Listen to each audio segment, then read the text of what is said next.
अस्सलाम वालेकुम नाज़रीन, आप देख रहे हैं उर्दू पॉइंट और मैं हूं फ़ारूक वड़ाइच।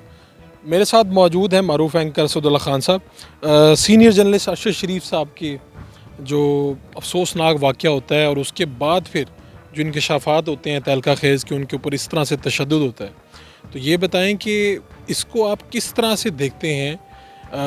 आप ख़ुद सीनियर सहाफ़ी हैं, एंकर हैं। बहुत से थ्रेट्स तो हमें रूटीन में मिल जाते हैं, लेकिन जब इस तरह का वाक़या आपने सुना, आपके क्या एहसासात थे इसके?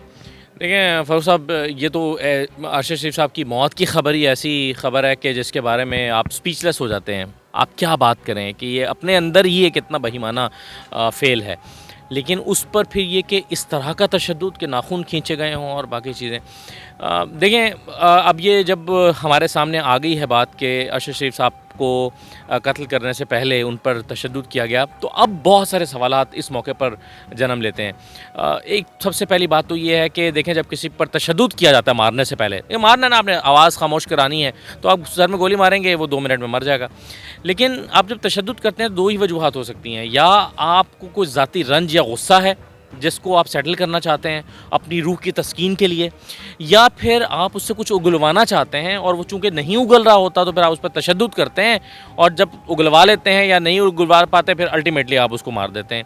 इन 2 चीज़ों के अलावा मुझे नहीं समझ आती। इसका मतलब ये भी हुआ कि ये जितनी स्टोरीज़ अब तक बेचने की कोशिश की गई थी कि ये मिस आइडेंटिटी का एक वाक़या है, ये पुलिस की गलती है, अब इसका मतलब ये हुआ ये इतने बड़े पैमाने पर प्लान किया गया एक काम है कि जिसमें कीनिया की पुलिस भी शामिल है, कीनिया की हुकूमत भी शामिल है या फिर उसने इन्वेस्टिगेट करना ही इसको मुनासिब नहीं समझा। या कोई इस लेवल के उनके साथ कोई राब्ते में है कि जो जब वो इतना बड़ा बयान अपने ऊपर ले लेते हैं कि हमारी गलती की वजह से मारा है? बिल्कुल। और देखें, दूसरा ये है कि कई चीज़ें अब हम सोचते हैं कि क्यों छुपाई गई हैं। जैसे ये पोस्टमार्टम रिपोर्ट काफ़ी दिन से छुपाई गई और अब न जाने किन वजूहात की बिना पर इसको लीक किया गया, लीक हुई नहीं है, लीक किया गया। और दूसरा ये है कि एक पोस्टमार्टम उनका वहाँ पर भी हुआ था, कीनिया में भी। उसकी रिपोर्ट नहीं आई। पाकिस्तान ने ये ज़हमत क्यों नहीं की कि उनसे रिपोर्ट माँगते, ताकि इसको मैच करें कि वो रिपोर्ट और ये रिपोर्ट मैच कर रही है। अच्छा, जब वो रिपोर्ट नहीं माँगी, इसका मतलब है कि ये रिपोर्ट भी छुपाना ही मकसद था इब्तिदा में। फिर इसके साथ साथ जब वहाँ पर जो अरशद शरीफ साहब के साथ जो हुआ, उस पर अभी तक सफारती सतह पर क्या किया है हुकूमत पाकिस्तान ने, कहाँ किस लेवल पर बात उठाई है कि जी आप के ये वाक़या जो, और फिर रिपोर्ट आने के बाद आपने क्या किया है। तो बेशुमार सवालात उठते हैं। 2 किरदार जिनका बार बार जिक्र होता है, खुर्रम और वक़ार, जिन पर बज़ाहिर डालने की कोशिश की जा रही है कि ये सारे के वो कल्प्रिट हैं, या उनके साथ सलमान इकबाल को।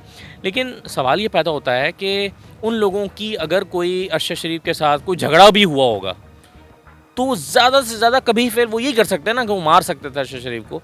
ये इतना ज़्यादा तशद्दुद वाला वो मामला? तशद्दुद क्यों करेंगे? बज़ाहिर ये लगता है कि वो दोनों किरदार अगर शामिल भी हैं तो वो या तो ब्लैकमेल हुए हैं या उनको ख़रीदा गया है। लगता ये है कि वो शायद इस मामले में मुमकिन नहीं है कि मार के बिठा दिया हुआ गाड़ी में और ड्राइवर को पता ना हो। ये सवाल उठता है कि जी पोस्टमार्टम रिपोर्ट और जिस्म पर तशद्दुद इस तरह से दिखाना गैर अखलाकी है। आप क्या समझते हैं, क्या ये मुनासिब है या कोई इन्वेस्टिगेशन में इससे दखल अंदाजी होती है, अखलाकी तौर पे ठीक नहीं है, क्या है?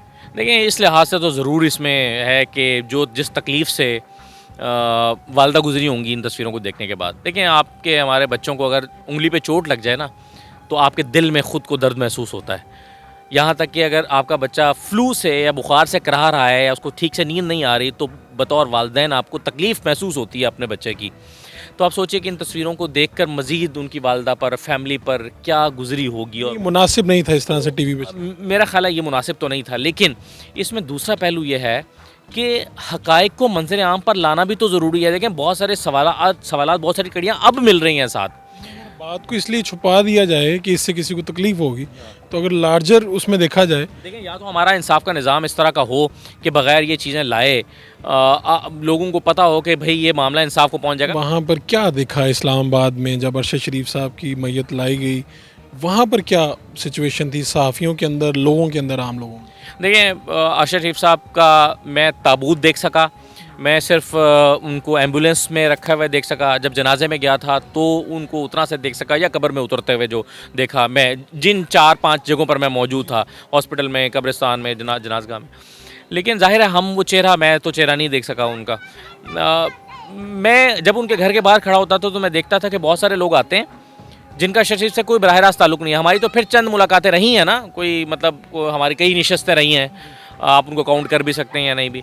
लेकिन ऐसे लोग जिनकी ज़िंदगी में कभी उनसे मुलाकात नहीं होगी, वो घर पर आए, जनाजा को तो छोड़िए, वो तो हज़ारों लोग आए, वो आके कहते थे कि क्या हो रहा है। इतनी बेचैनी थी लोगों में, इतनी फ्रस्ट्रेशन, परेशानी, और उसका वो इजहार कर रहे थे कि ये क्या हो रहा है।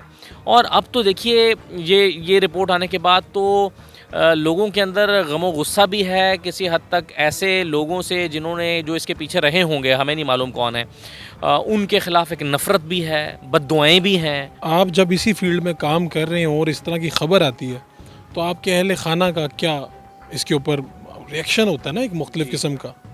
देखें फ़ारूक साहब, मामला ये है कि वैसे तो हम मतलब हम उन लोगों में नहीं शामिल हैं कि जिनको ये बराह रास्त इस लेवल के थ्रेट्स आते हैं।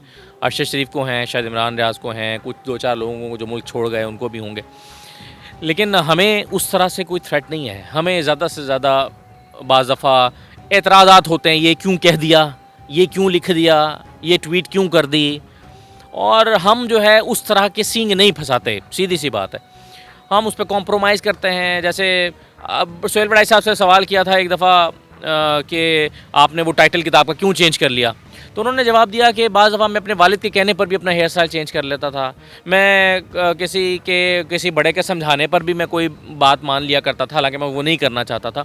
तो इस तरह होता है। तो हम आप इसको कॉम्प्रोमाइज़ कह लीजिए, आप इसको हालात के साथ एक उसकी मसलहत कह लीजिए, कुछ भी कह लें, लेकिन ये कि हम उस तरह से, हमें वो थ्रेट्स तो नहीं है। लेकिन इसके बावजूद खौफ का आलम यह है कि जैसे कोई ख़बर आती है, हमारे दोस्त सिद्दीक जान के बारे में अक्सर ये अफवाह ट्विटर पे उड़ती है कि उनकी गिरफ़्तारी की ख़बरें हैं, उनके दफ्तर के बाद पुलिस लगा दी गई है।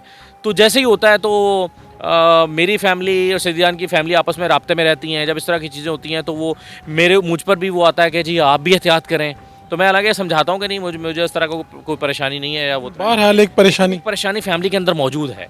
और वो लोग, हम तो चलें फिर एक थोड़ा सा है, ऐसे लोग जिनका जो बिल्कुल ही एक उस तरह की जर्नलिज्म नहीं कर रहे, ये परेशानी यकीनन उनकी फैमिलीज़ में भी होगी।